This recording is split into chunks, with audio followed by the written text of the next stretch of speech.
yeah. Oh, yeah. All right. Oh, really? Boy. Y'all make it good to come home, boy, I swear. I know, man. It's been a while. It's been a while. DC's different. I've been gone, man. It took me years to be able to do this show, boy. DC has changed. It's different now.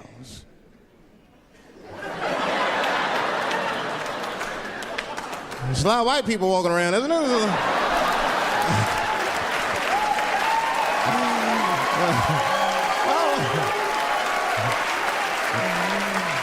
I mean, I left D.C. in the 80s. It was not like this in the 80s.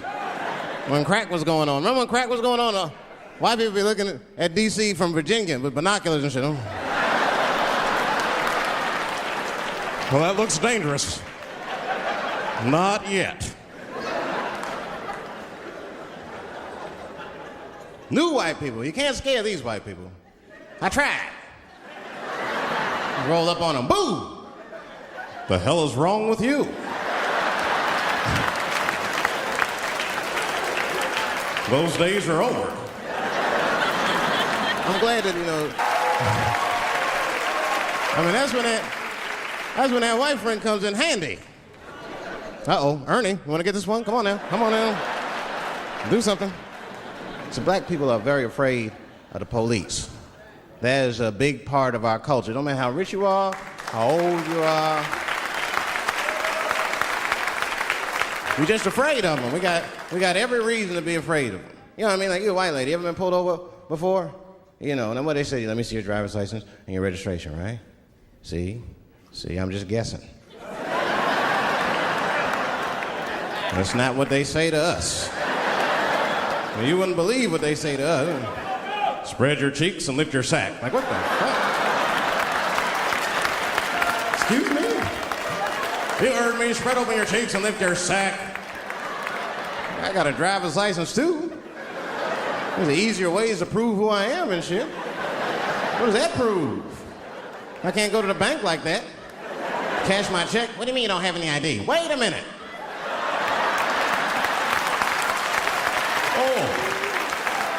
Oh, I'm sorry, Mr. Chappelle. Right this way. Why didn't you spread your cheeks in the beginning? Scared of them. I'm serious, man. You ever be at a red light, the police might pull up next to you? It won't be no big deal for you, but you know what? I'll fucking fall apart. Oh, nigga. Oh, don't look over there, nigga. But I didn't always know that was a black thing. It took me a while to figure that out. I learned that shit in New York. I was in New York City. Now, I was hanging out with a friend of mine. He's a white guy, you know. We were just hanging out. And we were lost in the city. We were smoking a joint. Now, I don't know if it was a coincidence that we were lost and high and shit, but...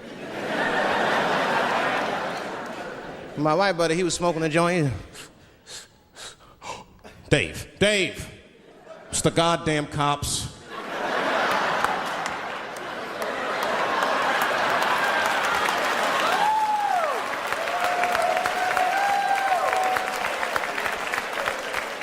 I'm gonna ask him for directions.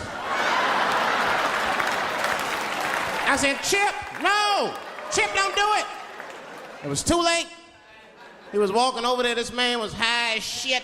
Excuse me, sir. Touching him and shit. Excuse me. Need some information. Start confessing things he shouldn't confess. I'm a little high.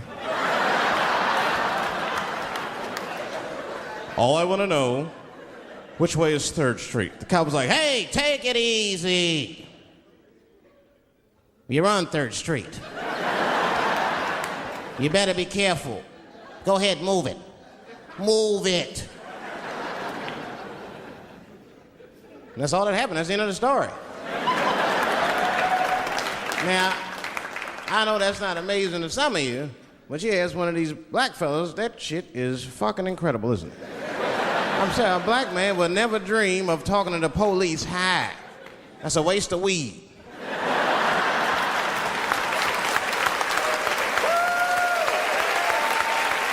serious. I mean, I'd be scared to talk to the police when I'm sleepy. They fuck around, get the wrong idea and shit. Oh my God. That nigger was on PCP, Johnson. I had to use necessary force. You saw him. No paperwork. Just sprinkle some crack on him. Let's get out of here. That's how it is. But at the time, I didn't think there was anything racial about it. I was just like, man, Chip, you got fucking lucky. You better be careful. But then another time, me and Chip are driving. Now, I'm not driving. Chip is driving, and he's driving a little crazy. He's been drinking. Now, I don't like to let my friends drive drunk, but, you know, I was smoking a joint. I couldn't really say shit to the guy.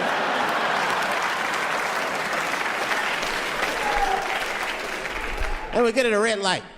We stop at a red light, and a car pulls up next to us, and I'll never forget it. Chippy looks at me, he's all drunk, and she's like, Dave, I'm gonna race him.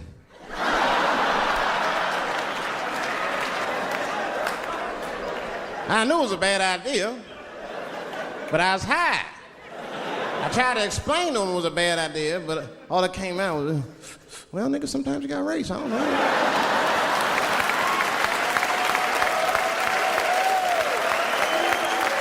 Man, that light turned green and Chip took off, zigzagging and shit so no one could pass. The other car didn't even know he was racing.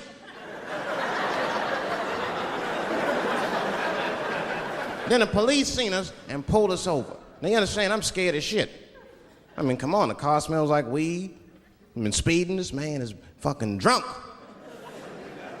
I was scared. Chip was not scared at all.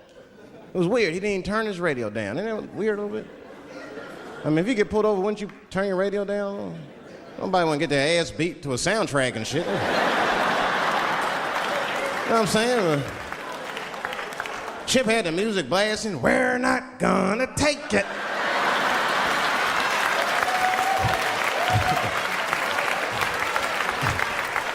He looked at me and said, Dave, just relax. Close your butt cheeks. Just relax. Let me do the talking. You wanna know what he said? This is almost exactly what he said. I couldn't believe it. He says, oh. Sorry, officer, I didn't know I couldn't do that. I was fucking shocked. The cop said, well, now you know. Just get out of here. Just get the fuck out of here. Chip said, okay, I will, sir. Thank you. What? What's wrong with you, Dave? I didn't know I couldn't do that. He said, that was good, wasn't it? Because I did know I couldn't do that.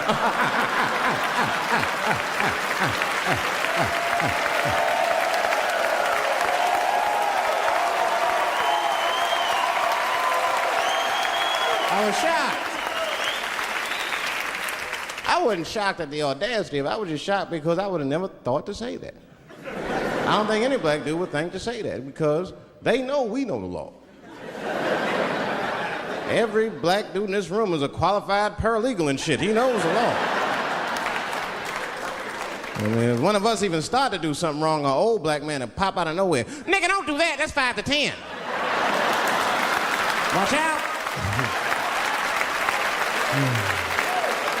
Well, we know the laws and the penalties. Guy Chip didn't even know he couldn't race. I'm not saying I don't like police. I'm not saying that. I'm saying I'm just scared of them. Nothing wrong with that. Sometimes we want to call them too. Somebody broke into my house once. It's a good time to call them, but I don't. The house is too nice. It ain't a real nice house, but they never believe I lived it. Oh, he's still here. Oh my God. Open and shut case, Johnson. I saw this once before when I was a rookie. Apparently this nigger broke in and hung up pictures of his family everywhere. Well, let's sprinkle some crack on them and get out of here.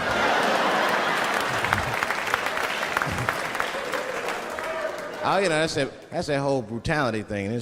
See, that's common knowledge now. There was a time when only minorities really knew about that. I'm not going to say white people didn't believe us, but you were a little skeptical. You were a little skeptical. I mean, I don't blame you. And then Newsweek printed it and he knew it was the truth. And then the Newsweek, white people were like, oh my God. Honey, did you see this?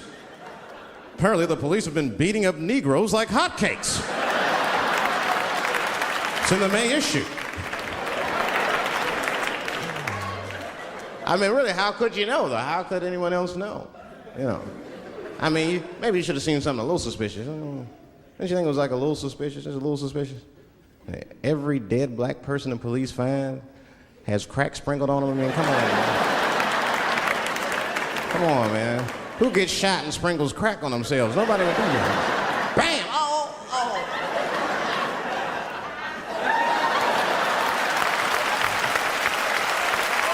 I don't want to leave no mysteries.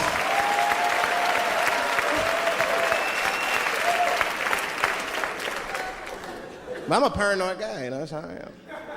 I'd be scared to call 911 for anything, even if it's like a fire or anything. Because they tape those phone calls. I see the shows, they tape them, and then they play them on television. That's fucked up. Now, I'll say anything if I'm scared. That shit is private, you know what I mean? What if I get killed? They start playing that 911 tape on the news, I'm dead, I can't explain myself to my buddies and shit. We watching the news. We have Reg Chapman on the scene. Reg, what's going on out there? It always takes a guy on the scene a minute. Hi, Bob. Hi, yes. We just got hold of a copy of Dave Chappelle's Frantic. 911 emergency call. Remember, viewers, some of this language is disturbing.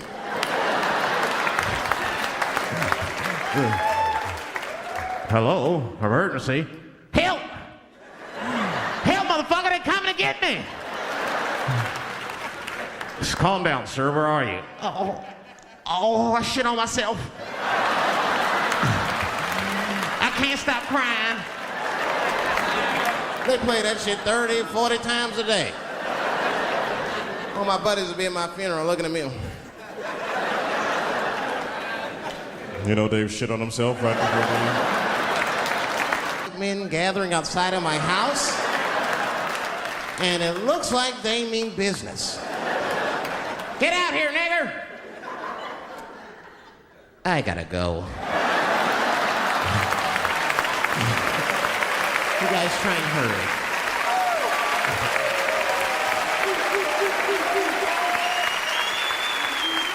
It's too much pressure. That's my problem. I can't handle pressure. Sometimes pressure make me talk different.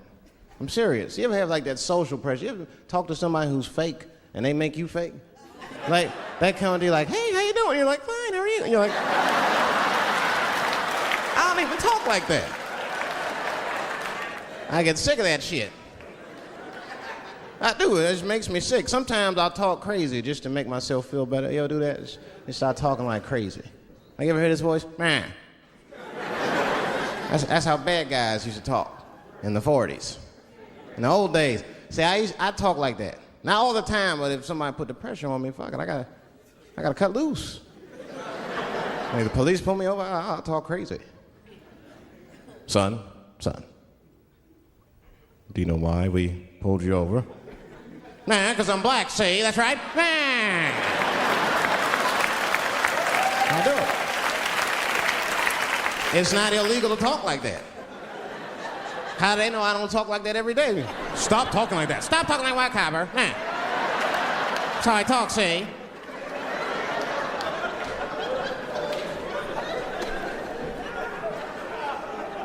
You gotta make life interesting like that, because the shit is flimsy. Life is flimsy. You think you're gonna live forever, you ain't not gonna live forever. It's dangerous out here. We know what's going on. I travel now, you know. I used to think D.C. had the roughest ghettos in the country. Nah, nigga, I have seen some shit now. Oh, there's some rough areas outside of D.C. Yeah, everybody should go to the ghetto. I was taken to the ghetto one time. That's the worst. When you get taken and you're not expecting to go. You know, usually you want to know when you're going to the ghetto, like, I'm going to see some wild shit. I got to prepare myself. I'm going to see something crazy. When you're taken, it's different. I had a limousine driver. It was after a show. It was late at night. It was like 3 in the morning. I had a limousine driver. He was a nice guy, talking to me and shit. Oh, hey, where you from, dog? D.C.? Word? That's a rough city, man. And his cell phone started ringing. Hold on 1 second. Hello? Oh, what's up, nigga? What? What the fuck? Slow down. What? What the fuck? No! No! No! Fuck that, nigga. Fuck it. I'm on my way. Woo.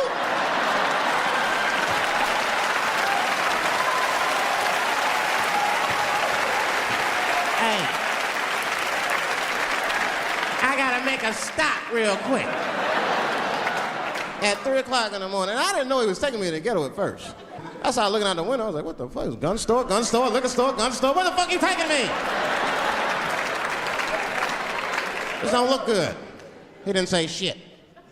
He just pulled up in front of an old rickety building that looked like a project. Now, I'd never been there before. I'm not sure if it was a project, but it certainly had all the familiar symptoms of a project. A fucking crackhead ran this way.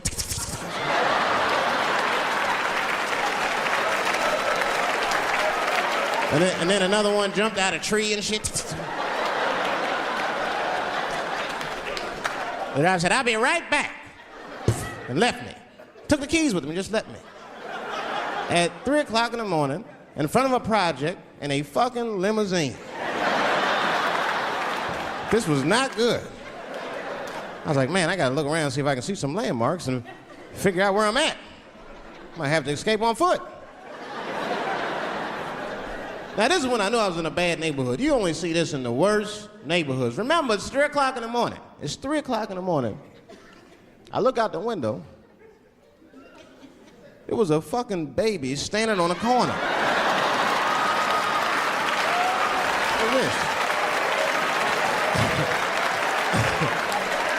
And the baby didn't even look scared. He was just standing there.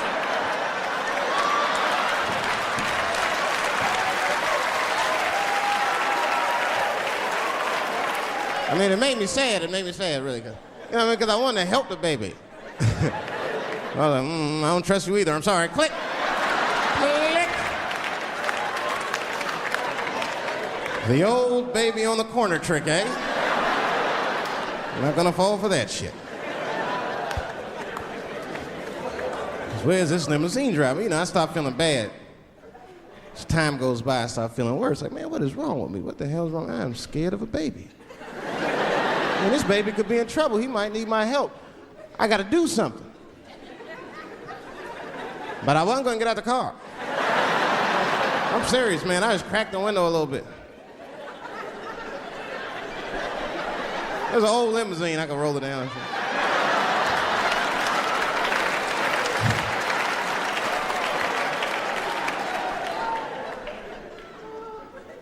Hey, baby. Baby, go home, man. It's 3 o'clock in the morning. What the fuck are you doing up? The baby said, I'm selling weed, nigga. I said, oh, shit.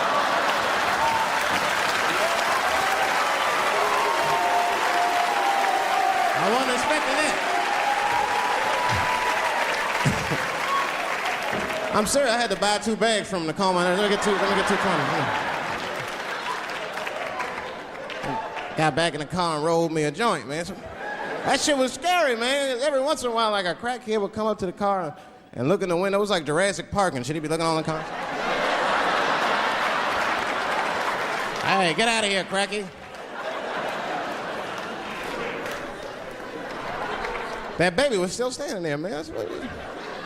Then I started feeling bad again. Yeah, weed make you feel guilty sometimes. You know. Man, what is wrong with me, man? I have just bought weed from an infant. I can't condone this kind of behavior. What am I thinking? I can't let the fear ruin my morals. Gotta do something.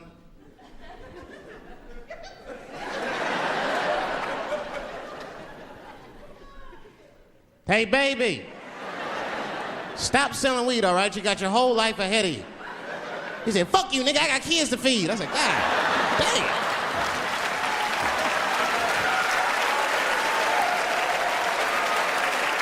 Sad. And just at that very moment, one of the crackheads was running across the street and got hit by a car. I know it was a hit and run. The police did it. That's all right, they sprinkled some crack on him and got back up.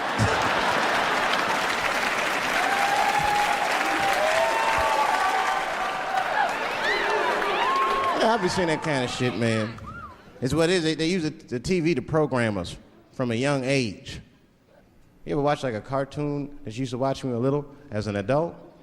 That shit is wild shit. It's some wild shit. I mean, like I was with my nephew. We sitting there, we watching Pepe Le Pew, and I say to my nephew, I said, now pay attention to this guy because he's funny. I used to watch him when I was little.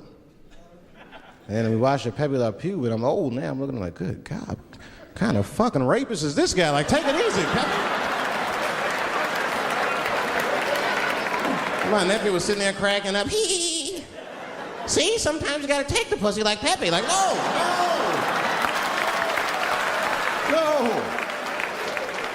I had to turn the channel real quick.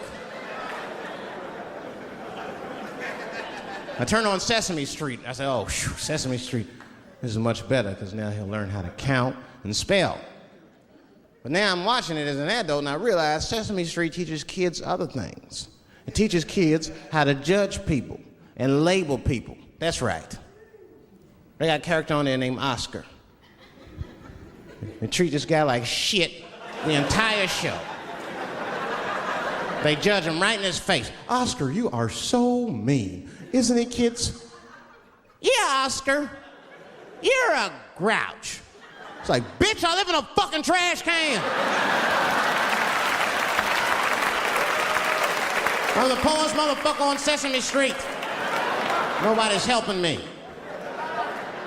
Then you wonder why your kids grow up and step over homeless people. Get it together, grouch. Get a job, grouch. So don't even tell me how to get to Sesame Street. That is a terrible place. I wouldn't go there if I knew the way.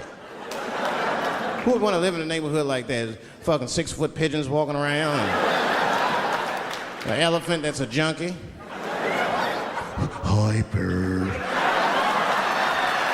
Yeah, that's right, Snuffy. Hi, bird, I'm sick. I need some smack, bird. The Cookie Monster with his eyes popping out his head, screaming, cookie, cookie, cookie, like, ugh. What kind of cookies are you talking about? Chocolate chips don't do that to people. And then they had the nerve to put a pimp on there. They didn't come out and say he's a pimp, but I know a pimp when I see one. They called him the Count. Had a cape and everything. You could just see him pimping. Bitch, where is my money? You've been late 4 times, I've been counting. How many times must I smack you before you act right? 1, 2 smacks.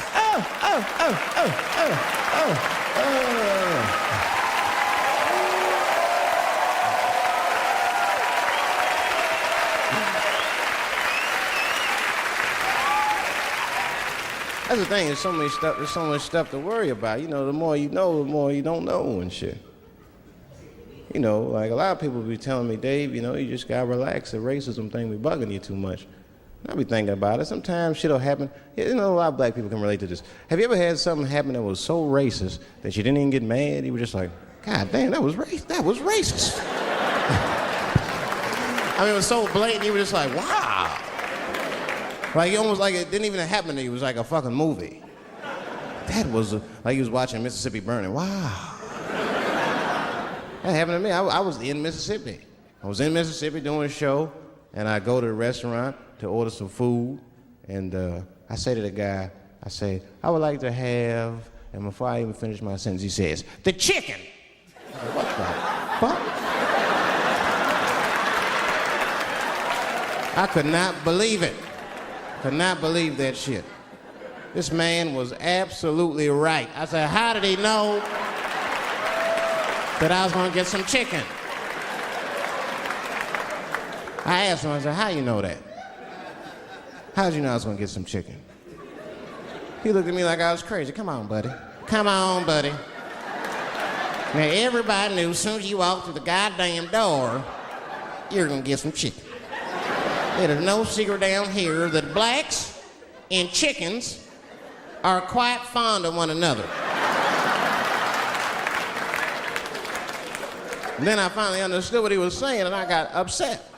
I wasn't even mad. I was just upset. I wasn't ready to hear that shit. All these years, I thought I liked chicken because it was delicious. Turns out I'm genetically predisposed to liking chicken. I said, it's whack. I got no say in the matter.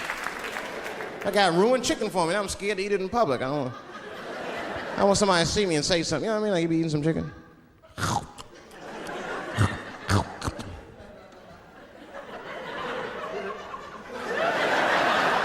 Look at him.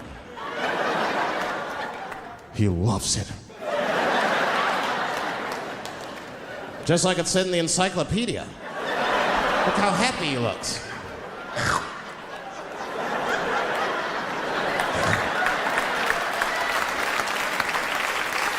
Sometimes this world be too much to deal with. That show business be crazy. That's where the cultures really collide. Show business bring a lot of races together. Sometimes it works, sometimes it don't. This is one thing that happens that's funny. You know, sometimes I'll be on a business call, right? You know, like with a lawyer or something. You know, my lawyers be white, and like we'll be on a call, right? And they'll be like, "Oh, okay, Dave, we're gonna close the deal. Is that fine with you?" I'll be like, "Yeah, that's good for me." Great. You have a good weekend, Dave. I'll be like, "All right, you too, man. Peace." Oh, all right, bye-bye.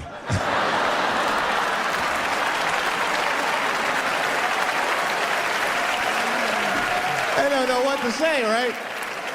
So sometimes I'll make up shit that's not even slang, just to see how they handle it and shit. It'll be the same business go, "All right, we're gonna close the deal. Is that fine with you, Dave?" "Yeah, sounds good to me." "Great. You have a good weekend, Dave." "All right, buddy. Zip it up and zip it out." Oh. All right. Zippity-doo-dah. Bye-bye.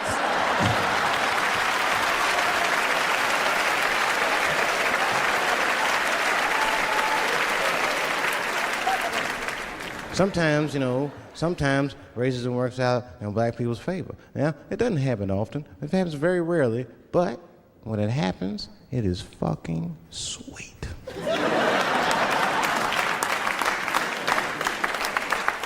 I'm serious. This one time racism saved my life, man. I was on a plane. I was coming from overseas, and I don't know how this guy got a machine gun on the plane, but he stood up, man. He said, "Everybody, get on the fucking ground. Nobody look at my face." I started freaking out. Because he was Chinese. I was like, why is he talking like that?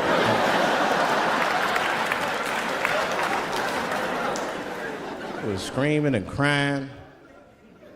I was the only brother on the plane. Well, I thought I was the only brother. I looked over, there was one other black dude. He was from Nigeria. I looked over at him, he was looking right in my face, man. He didn't say two words to me, he just looked at me, he was like...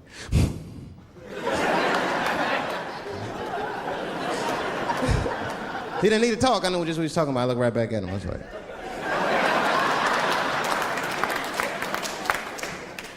Some white dudes on the front of the plane seen us, they were like, "Oh my God. I think those black guys are gonna try to save us."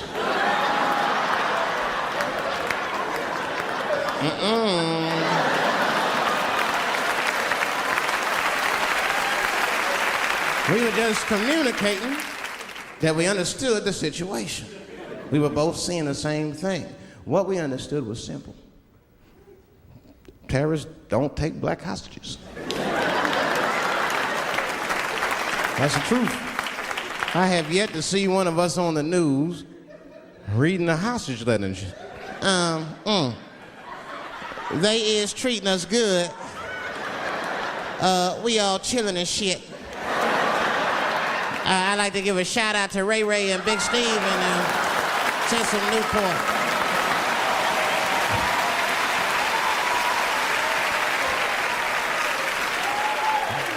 You're not gonna see it. And terrorists are smart. They know what they're doing there, you know. They terrorists. They know it's black people's bad bargaining chips.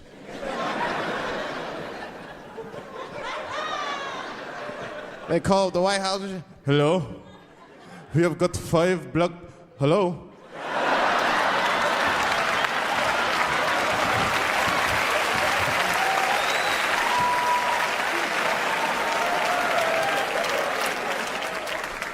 You'd be back in D.C. You know, I was thinking, man, this is an election year. I'm gonna ask you, you're a white guy, do you know who you're voting for yet? Don't know, do you? Now, you see that? You see what just happened here? Let me tell you something. That is a cultural thing. He knows who he's gonna vote for. He's just not gonna tell me. See? I've noticed that. That is a cultural thing. White people do not like to talk about their political affiliations. It's a secret. You ever ask a white guy who's voting for you? Hey, Bob, who are you gonna vote for? Dave, whoa. Take it easy now. Take it easy. So anyway, I was fucking my wife in her ass, right? And I mean, it was something else. Yeah, but who are you voting for? Dave, come on with the voting. I'm trying to tell you about fucking my wife, and you're asking me all these personal questions. They don't like to divulge that information because it matters to them. Black people talk about that shit. Black people openly talk about politics. Black people openly talk about beating up politicians and shit. If I see George Bush, I'll kick his motherfucking ass for cutting my Medicaid. They say it. Black people just say it. But there's a reason for that. It matters more for that. It matters more. Black people see, even when I vote, right, which I don't, but even when I think about who I would vote for, right, I don't even look at their political policies. I just look at their character. You know what I'm saying now? You gotta read, no, I'm serious. You gotta read between the lines. Like, you know, you look at Clinton, and black people like Clinton, because we've seen him on the campaign. I saw one thing on the campaign trail. He actually just picked a black baby up and kissed him. Come here, you little nigger baby. Mwah! Just kiss him. I said, again, I'm not looking at his politics. Don't know what his politics are. I'm just looking at his behavior. I understand that kind of behavior. I know a lot of dudes with them shortcomings. Weed-smoking fornicators. There's a lot of them. I mean, come on now, let's be honest. Let's be honest. Bill Clinton was not the first president to do what he did. Now, let's think back for a minute. Remember a guy named Kennedy, John F. Kennedy? Remember him? He fucked Marilyn Monroe. Matter of fact, him and his brother Bobby fucked Marilyn Monroe. And history doesn't talk about that much. You know why history doesn't talk about that much? Because those 2 pages in history are stuck together. They was getting it on. They were getting it on. I seen the tapes. Remember the tapes? She'd be singing on there. See this party, stressing them out. Happy birthday, Mr. President. Bitch, my family's here.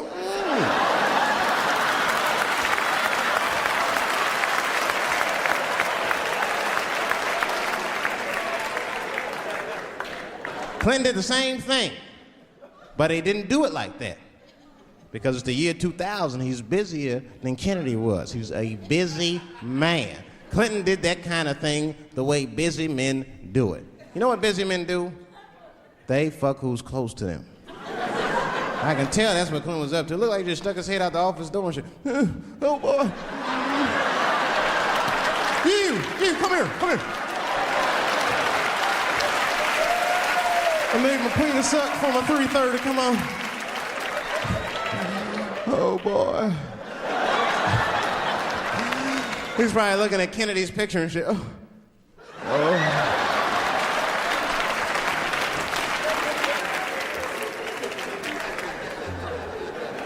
And then to top it off, he lied, which I thought that was special. I did, man. I know how he did. I've been accused of having sex with a girl I did not have sex with before, and let me tell you something, that shit is infuriating. You ever go through that, you know, it'll make you crazy. You be screaming at your best friends, I didn't touch that bitch, nigga, I'll kill you. Fuck you, nigga, I'll kill you.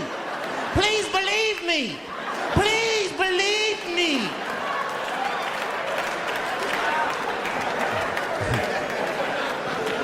And Clinton didn't do it like that, did he? And Clinton came out of the press conference all relaxed, his shoulders all relaxed and all this trouble. It looked like he just got done fucking or something. Listen, let me tell you something, America. I don't think you heard me the first time. I did not have sexual relations with that woman, Miss Lewinsky.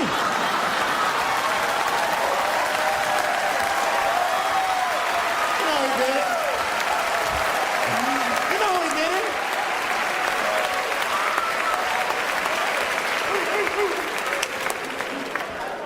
Everybody knew what that finger smelled like. Nobody cared. Nobody cared. We all watched. We was disgusted, but we kept watching the news. I know I did. I was taping it. See, I'd be at the crib like, baby, turn the lights off. The news is coming on. Every week on 60 Minutes was a different girl accusing Clinton. Remember Kathleen Willey came out? She was upset. The president called me into his office. He began massaging my breast slowly. I'm sorry.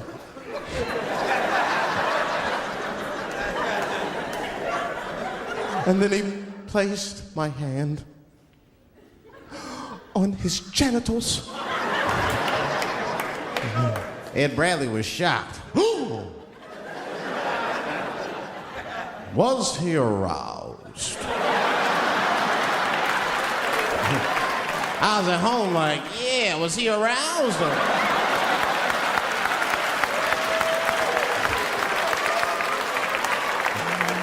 And then Ed Bradley looked right in the camera. He said, don't bust that nut yet. We'll be right back.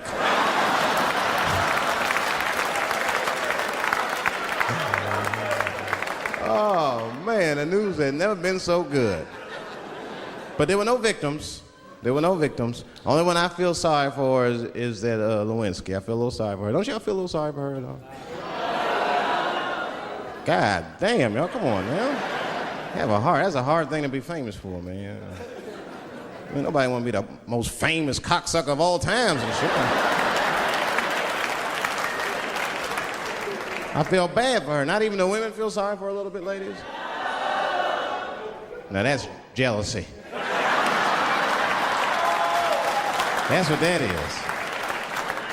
I mean, come on, y'all. That's one dick that girl sucked. It's gonna haunt her for the rest of her life. Long after she spent that money up, that's still gonna haunt her. And I know there's a lot of women in here with at least one dick they regret. And I bet you it wasn't a president's dick. I bet you worked at Kenny Shoes or Safeway or some shit like that. Don't go judging her. Don't go judging her. See, we gotta stop judging people. That girl was young, and she made a mistake that young girls make. She wanted to fuck a powerful man, period. That's as far as she thought it through. She wasn't thinking about how powerful the president was. She didn't have no wisdom. An older woman would have helped everybody. An older woman would have been in there, you know, you should lower taxes. You know what I'm saying? An older woman would have sucked us into utopia. The last thing I'm going to say about it is this, that he is a famous man.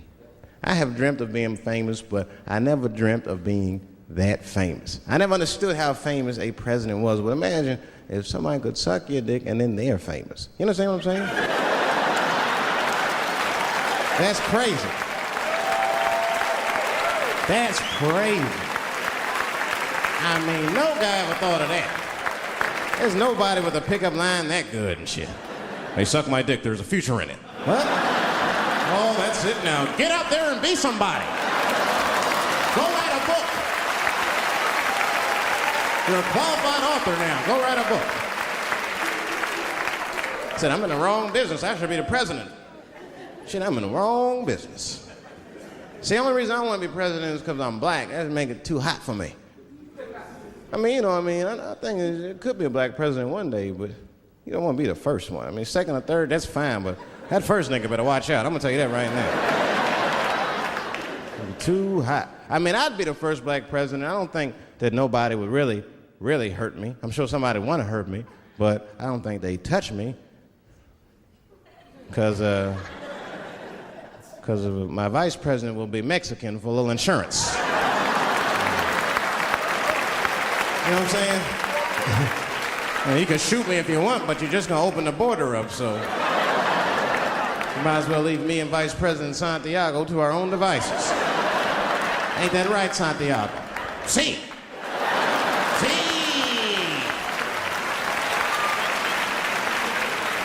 Elian can stay. Don't worry, I don't got no Elian jokes. All I'll say about Elian is thank God he's Cuban. Because if he was Haitian, you'd have never heard about his ass.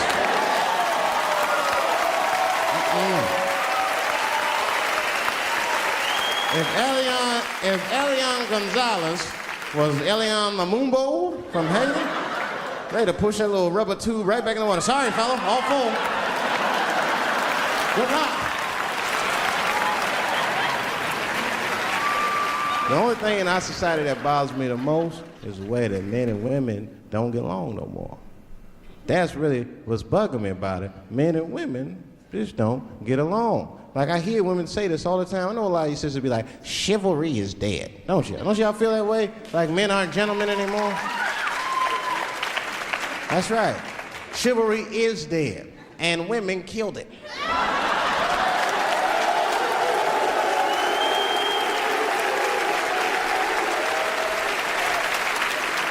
There's a fundamental difference in the way we're gonna see things. We're not gonna see eye to eye on this issue. We're just not. Our tests in life are different. A woman's test in life is material. A man's test in life is a woman. Now, by test, I mean that those are the things that we desire. Men have nice cars. Not because they like nice cars, because they know women like nice cars. That's how it goes. Because men are hunters, and the car is the bait. And a woman comes and says, ooh, nice Porsche. Gotcha, bitch. That's how it is. That's true. Come on now, you go to a woman's house, her house be comfortable as shit. Women love comfortable surroundings, so men get comfortable surroundings. But let me tell you something. If a man could fuck a woman in a cardboard box, he wouldn't buy a house. But that's still not where chivalry got killed. Chivalry got killed by the feminist movement on the magazines that got women going crazy, because women got too much advice about men from other women. And they don't know what the fuck they're talking about.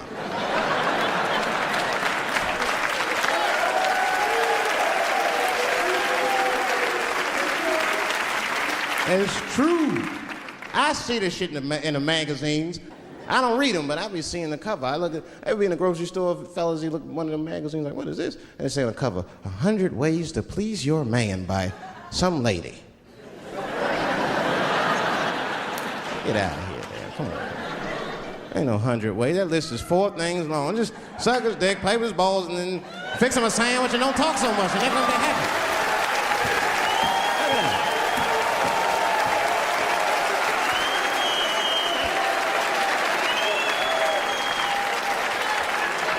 And then the magazines trick the women. The magazines start picking at your self-esteem. Every page you turn, you start feeling fatter and uglier, and you feel like your clothes aren't good enough. And the magazines have you forgetting how fucking beautiful you are. And that's what happens. Now look what happens. And then you forget how beautiful you are, and we all suffer. If pussy was a stock, it would be plummeting right now because you flooded the market with it. You're giving it away too easy. I'm just being truthful. I'm just talking. It would plummet. We'd be watching the news today. Pussy plummeted again on the NASDAQ. Gold is up 10 points. You can see it. You ever have this happen? This is how confusing it is. This is the practical application of what I'm talking about. Like a guy be out, this happens to a lot of guys. You be out at a club, bar, right? You're kicking with your boys, and a girl walks by, and man, she looks good. She looks good. Not good in that classical way. I mean, you know, I'm talking good like she got half her ass hanging out her skirt. Her titties are all mashed together, popping out the top of her turtleneck and shit.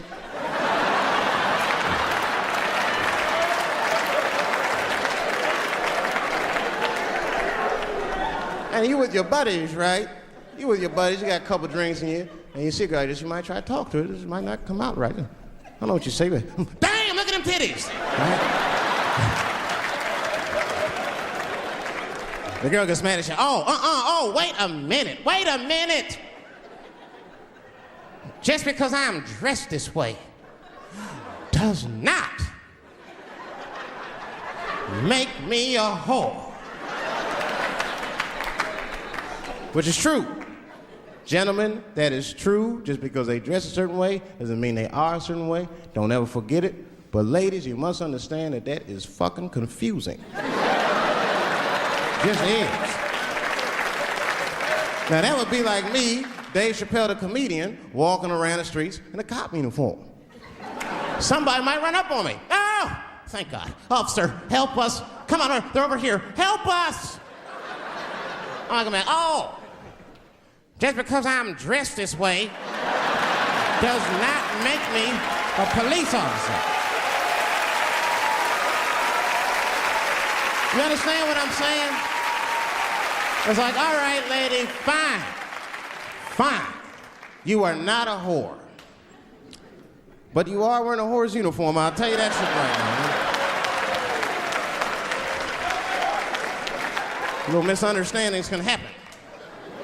And then men, we misunderstand women a lot. You know, we always undermine their feelings. You can't do that to them. You can't, because, see, feelings are, you see how they're clapping? Feelings are very important to women. They are all important to women. I'm just learning this shit. Everything's based on how they feel. You can hear when they tell stories. You ever hear a man tell a story, it'd be just facts. Who, what, when, where, why. It was me and Bob, we was at Safeway. Then that nigga Bob said this, then I punched that nigga, and then I broke out. That's the story.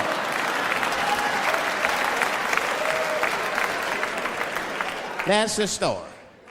Women tell stories, all these feelings. Well, first of all, you have to understand, I was on my period, and I just talked to my mother, so I was feeling like, God damn, there's too many feelings. What the fuck happened? Get to it.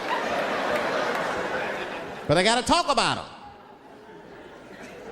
Gotta talk about them. That's how they always get me. I'll be sitting there, watching TV, chilling and shit.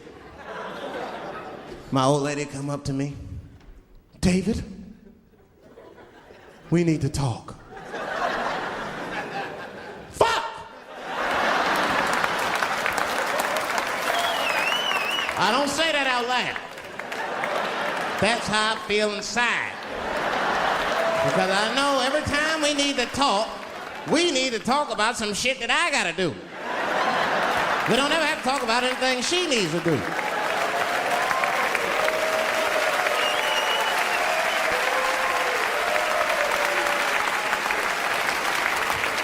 She leaves me defenseless.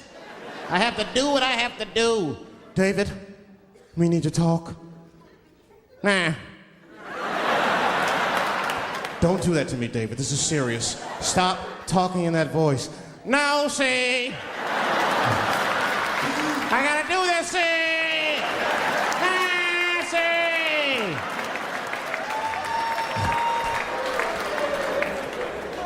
I complain, but I'm happy I'm with somebody. I don't want to be single. I don't like that.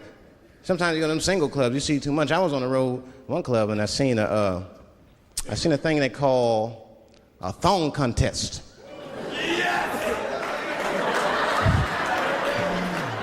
Yeah, I seen a thong contest. Scandalous. Yeah, it's some scandalous shit, all right.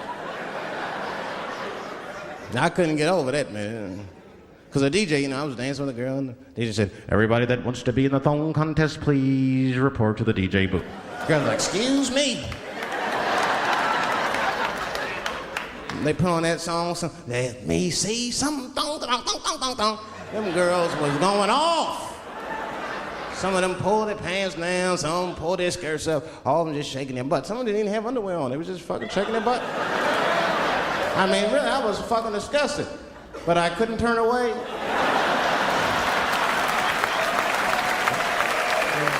But no, please, for the squeamish, just plug your ears. All right, one of the girls, you get so into it, there's no cops around, right? But she actually, I'm sorry to tell y'all this, she spreads her butt cheeks open. She spreads her butt cheeks open in the middle of a crowded disco, right? I was disgusted because I was like 10 yards away from her. I was like, oh my God.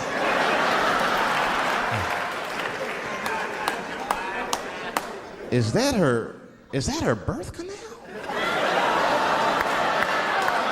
Oh, it gets worse. Good God Almighty, is that a baby? I know that's gross, it's gross, because it was a baby. Oh. It was the same baby from the project. She's like, "I snuck in the club, nigga. I got that weed if you need me. Just pat on the ass, and I'll come out." Hey guys, thank you very much. Thank you. I love you all. Thank you.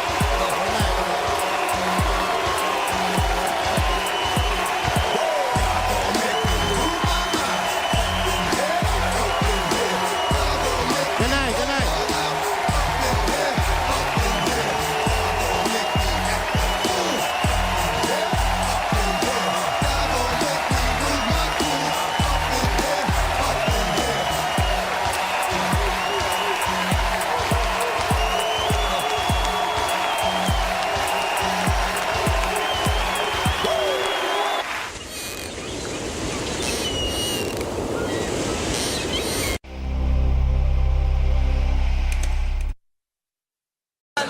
I know it's fucked up, but I tell you the truth. You know, everything's funny. Everything's funny till it happens to you. 3 months, a mere 3 months after that terrible attack that Chris Rock endured, I was on stage at the Hollywood Bowl, and a lunatic jumped out of the crowd and attacked me. Now, I gotta tell you, if it happens to you, you don't even know what the fuck is happening. It was like slow motion. I just looked over. I don't know this nigga. And I just looked and said, "Oh my God, I'm being attacked." And this motherfucker was ragged. He jumped at me. He was like, "Ah!" I'm old, but I'm fast. I caught this motherfucker's head with my hand and pulled his hoodie over his eyes.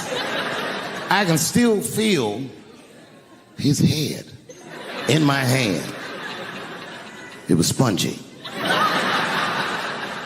He had been growing dreadlocks. Not the beautiful dreads that Rastafarians grow. These were accidental LA homeless dreads. This shit had leaves and sticks and bottle caps and shit in it. Some kind of grease. I was like, ugh, like this. And then I fell down. And he knocked me all the way on the ground. And I was like, man, this is a bad situation. I'm like, I don't know if I'm gonna die or what's gonna happen. But in that moment of vulnerability, you know what occurred to me that had never occurred to me before in my life? In that moment, it occurred to me that bodyguards should not wear dress shoes to work. Travis! This nigga Travis came out slipping and sliding on some kind of beautiful loafer and fell flat on his back. I said, oh my God. Now both of us are down. I gotta handle this shit myself. So I popped that back.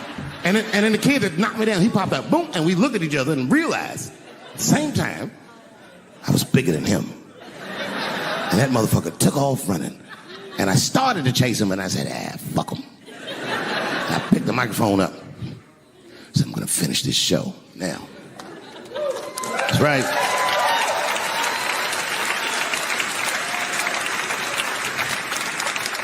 For 3 months before that, I'd been making fun of Chris Rock. And people would ask me all the time. They'd say, Dave, what would you do if you were Chris Rock and Will Smith slapped you in the face? And to this day, the answer is the same. Well, I don't know what I would have done. I've never been in a situation that extreme. But I do know now what Will Smith would not have done. And that is enjoy the rest of his evening. Man, listen. We gave that kid a good while. We was whooping his ass. Not we. I mean, I was on stage trying to think of a joke to tell, but they was beating this nigga up right behind me. Everybody could see it. Everybody could see it. And I'm sitting up there trying to think of what to say. And I'm tongue-tied. Me, of all people, can't think of anything to say. Look at my karma. Just that moment. Of all the people in the world, Chris Rock walks from backstage, walks up to me in front of 20,000 people, grabs the mic out of my hands and looks at the crowd and goes, was that Will Smith? Man, motherfuckers fell out of their chairs laughing. I was standing there looking stupid. I was fucking furious because I'm thinking in my mind, nigga, this is my attack. You got attacked 3 months ago. Now you have jokes. So I snatched the mic back from Chris and tried to get one off, but my shit did not go good at all. I didn't know what to say. I was just like, it was a trans man. And the crowd was like, boo. It's LA, we like trans people, boo. I know, I felt so bad. I felt so bad. But I know why I did it. You'd have to be there to understand, but man, when that guy tackled me, it was like it's like a movie or something. You gotta picture this. Picture a famous person you like. Every famous person you could imagine was at that show. It was like the biggest night that Hollywood had ever seen. And when that guy tackled me, he cleared the bleachers. I had to watch the tape afterwards to know this happened, but as soon as he tackled me, Jamie Foxx was the first motherfucker that jumped out of the crowd. He was wearing a white cowboy hat like he knew this shit was gonna happen to him. Never seen this nigga in a cowboy hat before. And Jamie started chasing that motherfucker around like any given Sunday. And that kid was fast as shit, was juking and shaking, and he broke Jamie's ankles, and he just kept running. And then Jon Stewart from The Daily Show ran from backstage and jumped at this motherfucker like Super Jew. He was like, ah! And the kid seen Jon coming, so he jumped back, and Jon went flying that way. And this kid was fast, and then he turned around. He sees the emergency exit. He starts running for the emergency exit. Just before he got to the door, motherfucking Puff Daddy from Bad Boy Records jumped in front of the door. That nigga was like,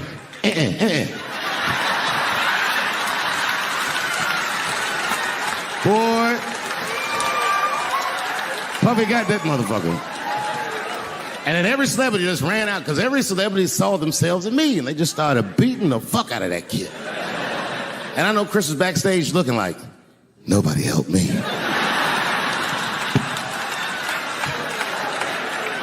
Everybody hates Chris.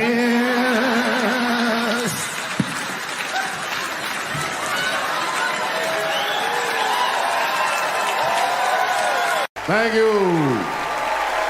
Thank you. I like not knowing what's going to happen. I like making memories. Sometimes I do all this crazy around my colleagues just so that they can tell their friends I did it. But rather than talk about myself, just briefly, I want to just talk about my genre. Stand-up comedy is an incredibly American genre.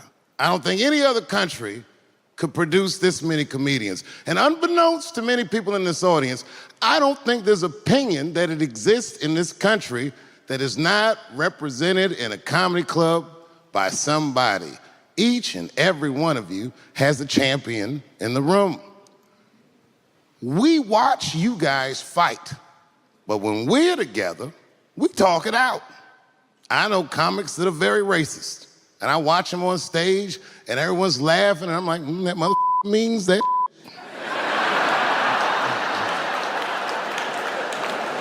Don't get mad at them, don't hate them. We go upstairs and have a beer, and sometimes I even appreciate the artistry that they paint their racist opinions with.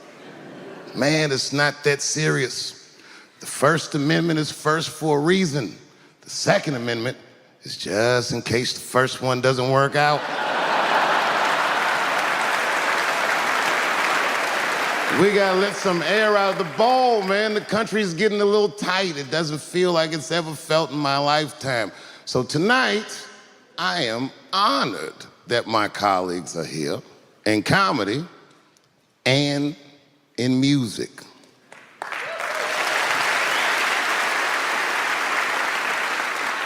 And I want everyone in America right now to look at me. Look at me smoking indoors. I didn't ask anybody, I just did it. What are they gonna do? Kick me out before I get the prize? No, nigga, this is called leverage.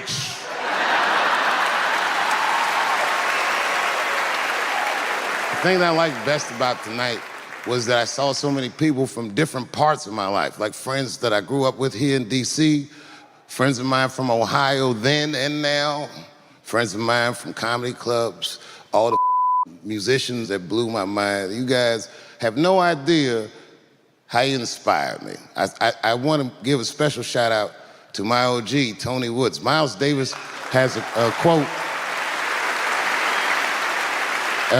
It's one of my favorite. Miles Davis said so much cool shit, but one of the things he said I always loved, he said, it took me years to learn how to play like myself. You know, he would watch other musicians and he would try to play like Dizzy or Bird, or all the guys who were great. Tony Woods was my Dizzy and Bird if I was a Miles. I was trying to play like you. You were the first person I ever saw do it absolutely right. You were fearless and you told the truth. There's something so true about this genre, when done correctly, that I will fight anybody that gets a true practitioner of this art form's way, because I know you're wrong. This is the truth, and you are obstructing it. I'm not talking about the content, I'm talking about the art form. Do you understand? Do we have an agreement? And what I really wanted to say tonight, and I'm glad I get the platform to do it, I'm gay. I am gay, and I can't wait to see what this does for my career, being gay like this. So many special shout outs. One of the main architects of the comeback of the century, my brother and my mentor, the mighty Stan Lathan. I never dreamed that I would be able to work with someone as great as you. These last 5 specials, straight fire.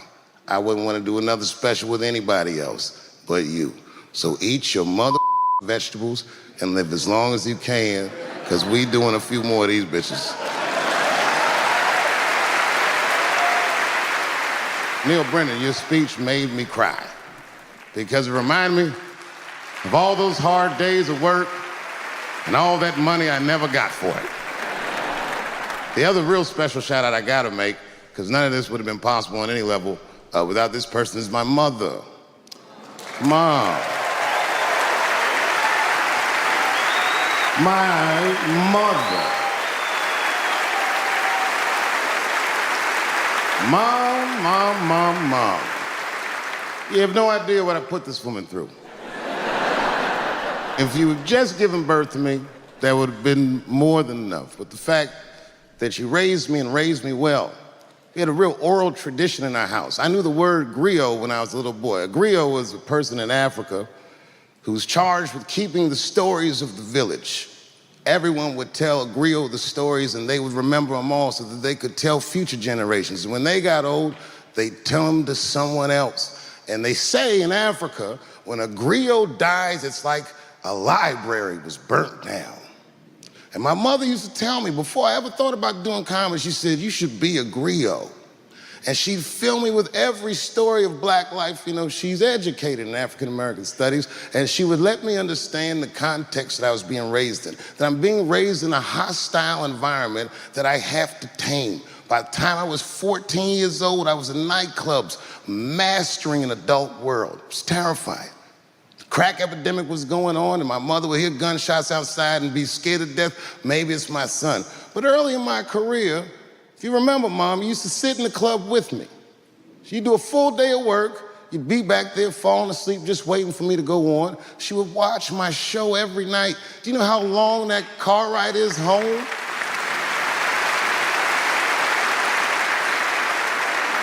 How many of you have ever heard your mother say, jokes were a little too much tonight, son?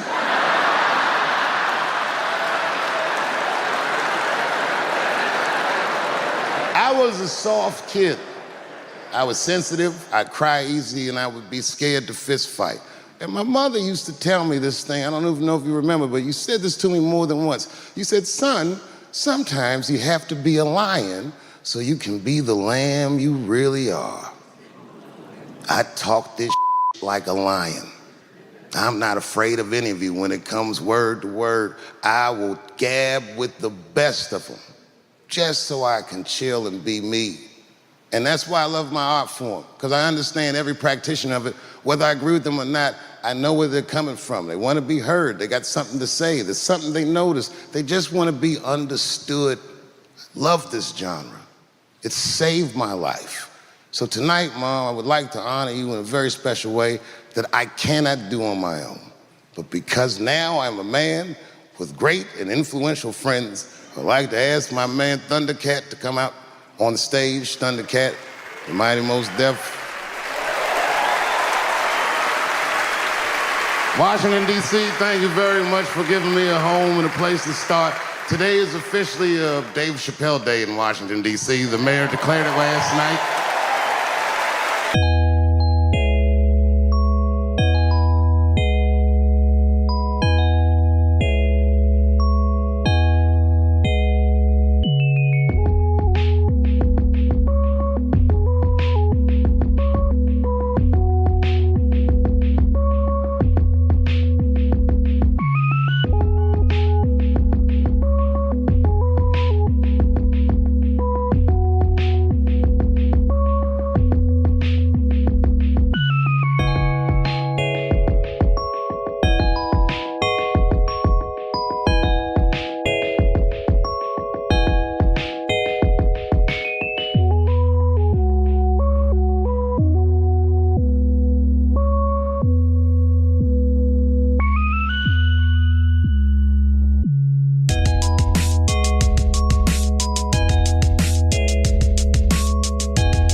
Okay. Before I did Killing Them Softly, when I was 22, HBO gave me the biggest opportunity of my life at that time. They gave me a half-hour special, but this shit was not like a special, you know what I mean? It was like, it was generic. It didn't even have a title. It was just Dave Chappelle. And I shot it in San Francisco at a place called Broadway Studios, which is on the second floor of a building. And beneath Broadway Studios is a nightclub. And the special was only supposed to be 30 minutes. And I got ready, I practiced, I did all the shit I was supposed to do. And the night that I taped, 20 minutes into my 30-minute set, I'll never forget this, music started blasting from the nightclub underneath. You could hear it real loud, and it fucked my whole show up, and I was devastated. I was a young man. I really believed in what I was doing, and I thought that my dream had been killed. So when I got off stage, I ran down the steps to the alley behind Broadway Studios, and where the control trucks are parked, and I kicked that motherfucking door open, and I started yelling at all the producers. I was nobody in show business, just a guy that believed in us. I said, man, you fucked everything up. That fucking music, what the fuck were you thinking? And there was a guy who was a big-time producer, I ain't saying no names, and he stood up, and he said, hey, kid, Sit the fuck down. He said, we didn't ruin anything. He said, we made a deal with that nightclub to not play music, and they didn't honor the deal. And I said, who didn't honor the deal? And he pointed to a guy. I'll never forget it. It was an old white man sitting in the Ford Taurus by himself. And he said, that guy right there. And I didn't waste no time or ask no questions. I went to that Ford Taurus and I beat on that window and I said, open the door, motherfucker, I want to talk to you. And that old man looked at me for 1 second and wisely drove the fuck off. And left me in the alley cussing at anybody who would listen. And 2 minutes later, literally 120 seconds later, couldn't have been any more than that, the doors of the kitchen in the alley of that nightclub underneath Broadway Studios flung open. And that old man was standing there, that same old man with reinforcements. He had 2 big goons with him, and he looked at me, and he was calm as a cucumber. He said, you, come here. I want to talk to you. I didn't know anything about the streets at this age.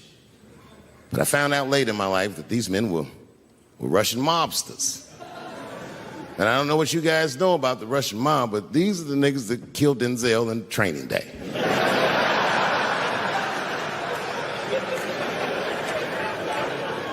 And all the producers knew what I was up against. They said, Dave, do not go in there. And I said, fuck y'all. And I walked right into that kitchen, and they closed the doors behind me, and it got dark as fuck in there. And I knew, I'm not dumb, I knew I was in a bad situation. But you have to understand, I believed in what I was doing, and I didn't give a fuck. Just kept cussing at these motherfuckers, telling them how they ruined my life. And that old man couldn't believe that I was talking all this shit. And as soon as I took a breath, he stopped me gently. He said, hey, kid, listen. Your friends lied to you. He said, we made a deal, but your friends never paid me. And when he said that, I realized I was locked in a kitchen.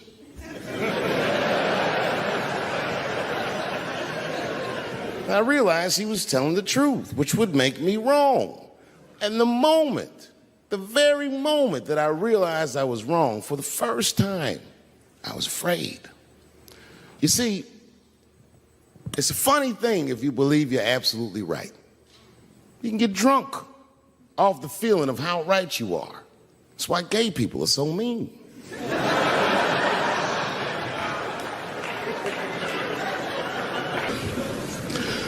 I started doing stand-up comedy when I was 14. I'll never forget the first time I was on stage. The guy that introduced me was a guy named J.T. Newton. I'm 47. I can close my eyes and remember the introduction like it was yesterday. It went like this.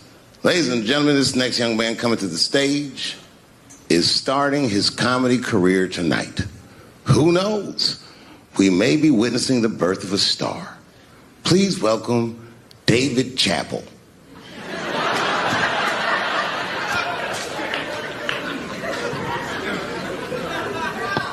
From the first time that I ever held a microphone, I was sure this was it. I knew I was home.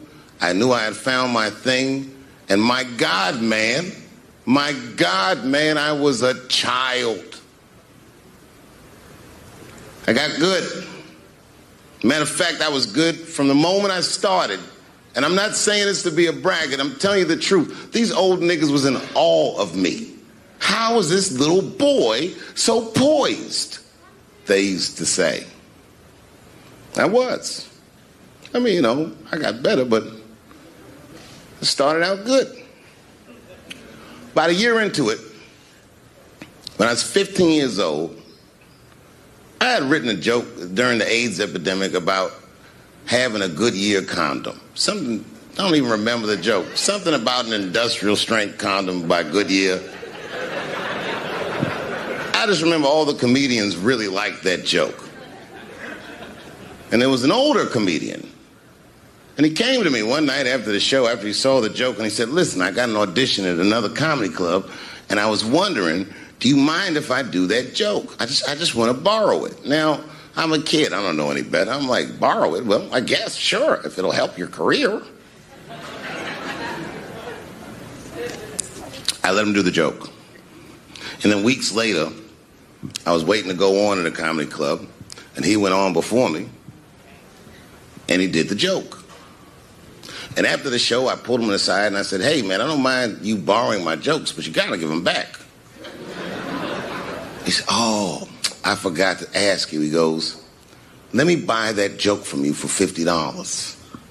And I said, man, I'd do it, but I'm just starting out. I need all the material I can get. The idea being that the more material I can accumulate, the faster I'll be able to make money for my work. I said, I can't do it. I want my joke back. I'll never forget this. Remember, I was a 15-year-old child. This guy was a grown-ass man. He stood up over me so I could see how big he was. And he said to me, really? I can just take it. And he did.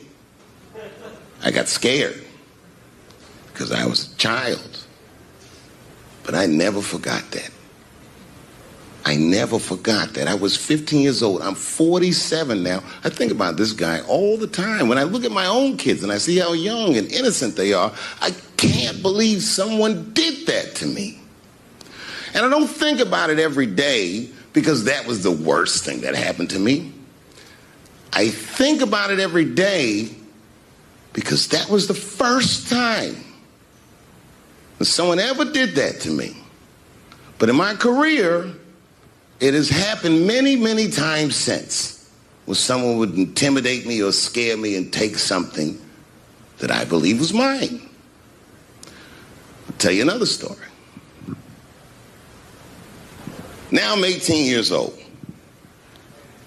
I'm living in New York City, and I just finished my first road tour, which was a very difficult tour. I'll spare you the details. Now I'm back in New York, but my rent is paid, thank God. And I have $60 to my name, and a woman that I had met in Pittsburgh, a bad Dominican bitch,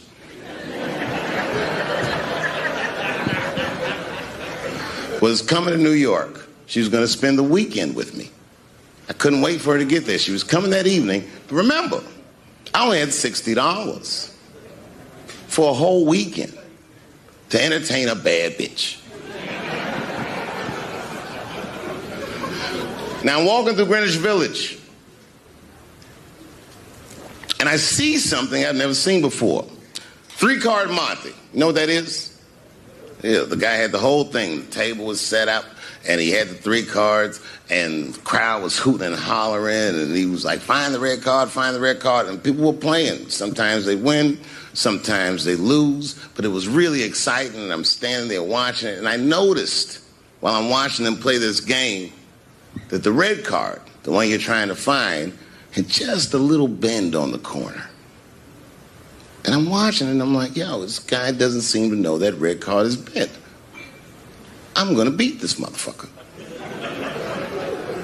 And I walked up to the table, and I said, let me play a hand. And I put my last $60 on that table, and he starts to shuffle and find the red card, find the red card. And I kept watching that bent card go around the table, make sure I kept my eyes on that bent card.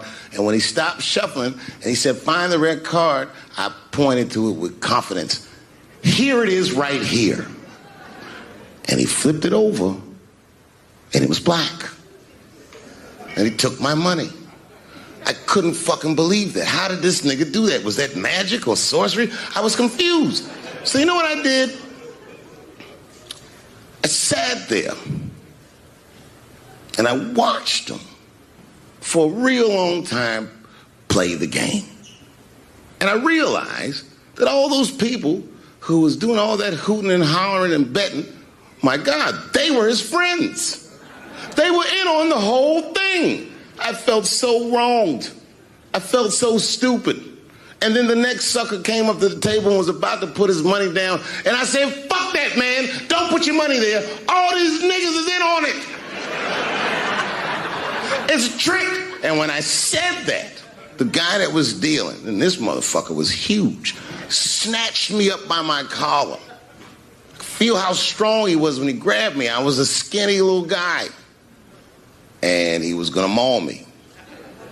And the only reason he didn't I'm sure, is because he saw the fear in my face. And that fear, he looked at me. I saw his eyes go from hard to soft. He softened.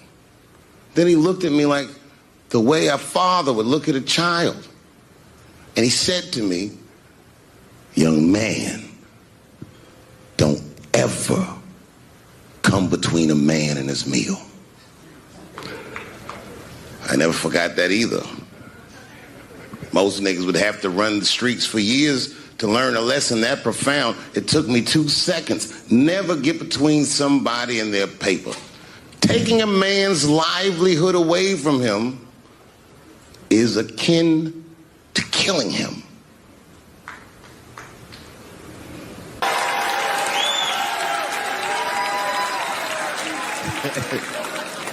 Look, it was way more intense than what you guys might have read. I don't know what you read, but the kid, while we was beating on him, reached in his waistband, pulled out a .22 caliber pistol. That shit was mayhem. Everybody started screaming, oh my God, he's got a gun. He's got a gun. And then I got scared. I was in the back, but I was scared because I knew that everybody that was with me was armed. Yes, if they had shot and killed this kid on stage at the Hollywood Bowl, like I pay you to do, Travis,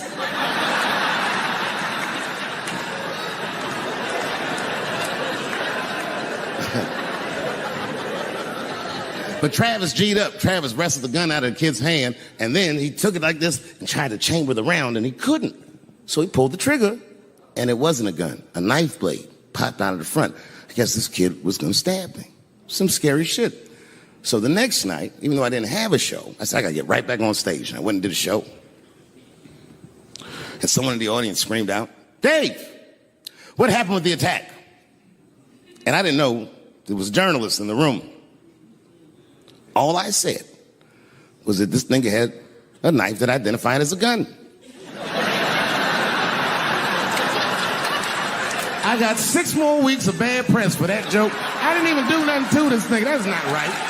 That was not right. And then the New York Post went to the jail and interviewed my attacker like he was some kind of hero. And I read that interview. It turns out the entire attack was my fault. Yes, I triggered him. I didn't mean to. I had done jokes about the homeless. It turns out this young man was homeless. And I mean, there's no way I could have known this. But I will say,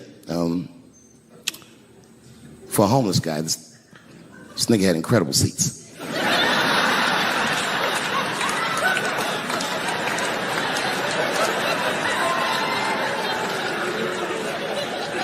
Oh, and they said I triggered him because I had done LBGTQ jokes, and it turns out this fella was a bee. That was the headline in the article. It said, Dave Chappelle's alleged attacker is bisexual. I said, alleged attacker? This motherfucker definitely attacked me. I'll show you the tape. He's allegedly bisexual. I'm gonna need to see him suck somebody's dick before I believe the rest of this article.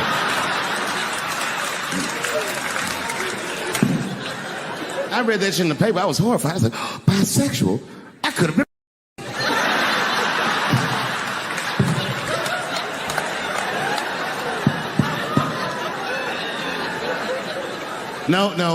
No, you know what though? It's not funny because after all that madness ensued, I went to the hotel room. I was by myself and I opened the door and my wife was in there alone. She was sobbing, like sobbing. I said, oh my God, what's wrong with you, bitch? Did you get attacked too?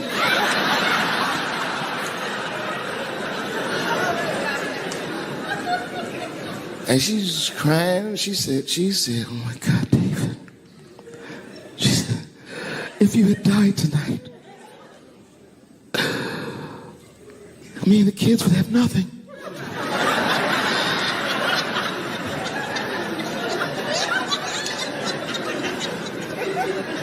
Then I knew it was serious. So I sat down on the bed next to her. And I reached in my pocket, I pulled some keys out that she had never seen before. She said, what are those keys? And I gently placed them in her hands. I said, sweetheart, Those are the keys to my safe deposit box. God forbid anything ever happen to me. But if it does, don't even worry about it. You and the kids have everything you need in that box. I've already taken care of it. And she was looking at them keys, and I could see her mind realize what we were actually talking about. And then she just started crying harder. And to be honest with you, that made me cry a little bit too. And we hugged each other real tight.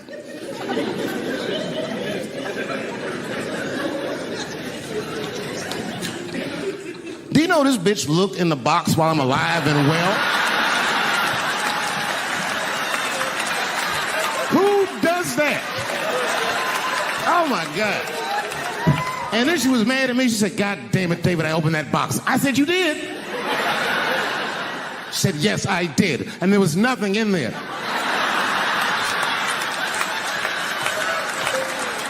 I said, nothing?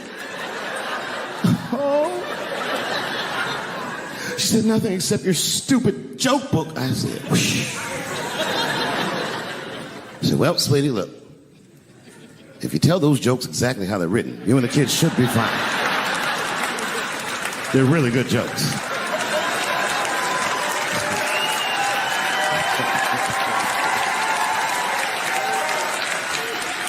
She's like, good jokes? What is this shit? Come join me in my watery grave. No, you gotta roll your throat. Join me in my watery grave.